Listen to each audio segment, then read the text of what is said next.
Plus de 85% des détenus dans nos prisons sont des prévenus. Plus de 85%. Et ils y passent comme ça des années et des années. Donc, les désengorgements massifs que vous voyez, qui frisent parfois les scandales, sont dus entre autres à la situation chaotique que nous avons trouvée seulement au niveau du système carcéral. Dans quel cas on peut arrêter, on peut envoyer un citoyen en prison? Je dis bien en prison. Dans quel cas? Combien de temps faut-il prendre entre l'instruction préjuridictionnelle et la fixation de l'affaire devant le juge naturel? Combien de temps le juge doit prendre pour pouvoir prononcer sa décision? Lorsque un citoyen se dispute avec un autre directement en prison, on a l'impression de régler le problème lorsqu'on envoie quelqu'un en prison. Les enfants, n'en parlons pas. Des mineurs que moi j'ai trouvés en prison, mais c'est horrible. Un enfant de 12 ans, un enfant de 10 ans, vous l'envoyez à Makala. Est-ce pour le corriger? Je ne pense pas. Vous détruisez simplement l'avenir de cet enfant-là. Lorsque le chef de l'État déclare en son temps que la justice congolaise était malade, moi je dirais que c'est plus que malade. Lorsque le peuple ne se retrouve plus dans la justice qui est rendue, n'est-il pas opportun de pouvoir tous nous remettre en cause?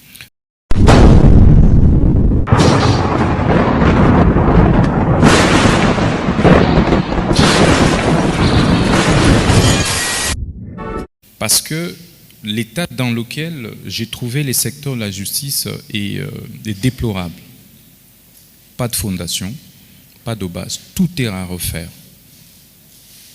Vous voyez vous-même les différentes faiblesses, entre autres, de notre système pénal d'incarcération. Pour votre information, plus de 85% des détenus dans nos prisons sont des prévenus. Plus de 85%. Et ils y passent comme ça des années et des années. Donc, les désengorgements massifs que vous voyez, qui frisent parfois les scandales, sont dus entre autres à la situation chaotique que nous avons trouvée seulement au niveau du système carcéral.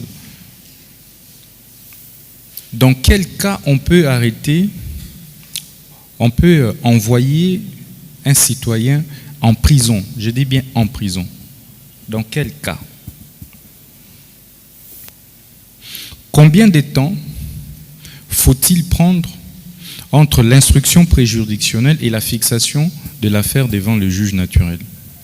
Combien de temps le juge doit prendre pour pouvoir prononcer sa décision?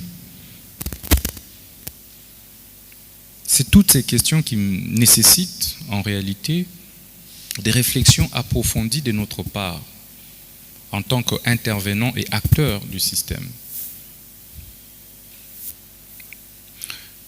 Lorsque le chef de l'État déclare en son temps que la justice congolaise était malade, moi je dirais que c'est plus que malade.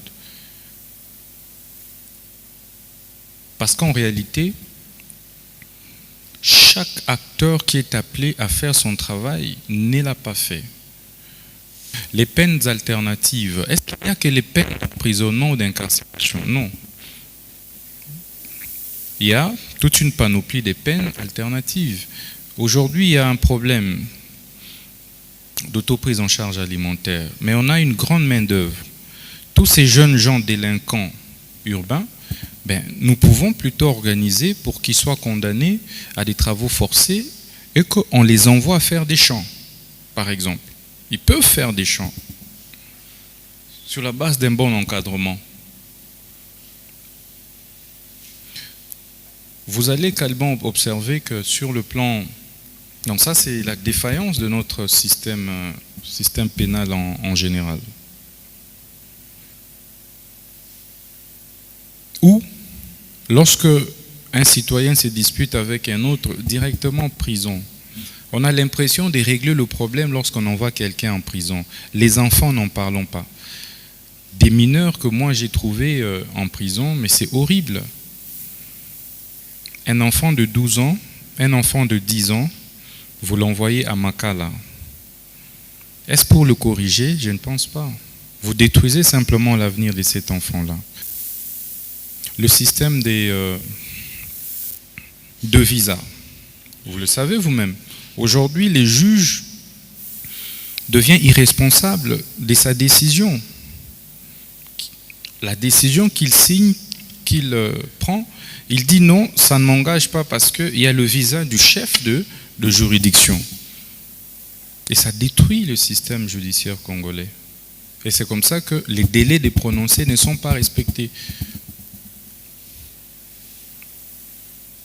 Des prononcés qui vous prennent 2 ans, 3 ans, 5 ans, 10 ans. On a l'impression que les justiciables n'ont pas de droits, n'ont que des devoirs. Et c'est cela l'erreur. Pourtant, la justice est rendue au nom du peuple congolais.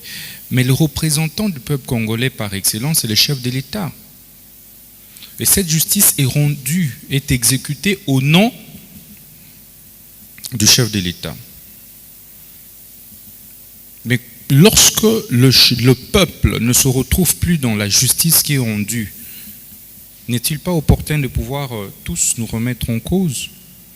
Sur le plan du droit des affaires, vous l'avez certainement remarqué qu'il y a eu beaucoup d'abus avant notre arrivée. Je recevais des plaintes tous les jours. Même des collègues membres du gouvernement se plaignaient sur des saisies intempestives des comptes. Il n'y avait plus d'immunité d'exécution. Aujourd'hui, comme vous le savez, vous avez l'arrêt de la Cour constitutionnelle qui casse un arrêt de la Cour de cassation. Dans le fond, qui préjuge du fond. Et donc, du coup, le principe de la séparation des juridictions, des fonctions juridictionnelles, les ordres de juridiction, n'existe pas dans la pratique. Le Conseil supérieur de la magistrature, sur le plan maintenant du fonctionnement, le Conseil supérieur, c'est quoi la nature juridique du Conseil supérieur de la magistrature? C'est un flou. Est-ce que la justice appartient à la magistrature seule? C'est des questions de fond que nous devons nous poser. Non. La justice est une question globalisante qui va au-delà de la légalité, la justice. Donc, qui implique tous les acteurs de la société. Est-ce qu'il n'y a pas moyen aujourd'hui que, au-delà de tout, que le Conseil supérieur de la magistrature soit ouvert?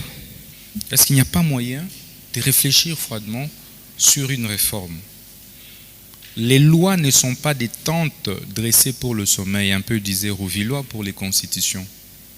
Les lois doivent s'adapter aux réalités. On peut réviser une loi autant de fois que possible. Il ne s'agit pas d'une attaque contre un individu.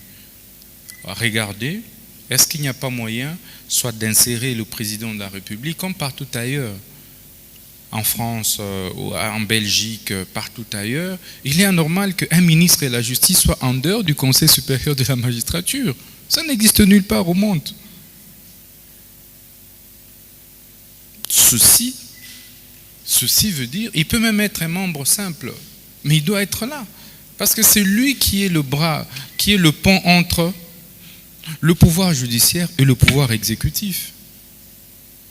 C'est comme ça que vous verrez vous-même que parfois les présidents, le pouvoir judiciaire voit directement la première ministre ou le premier ministre à l'absence du ministre de la Justice. En fait, ces désordres-là, ça n'aide pas.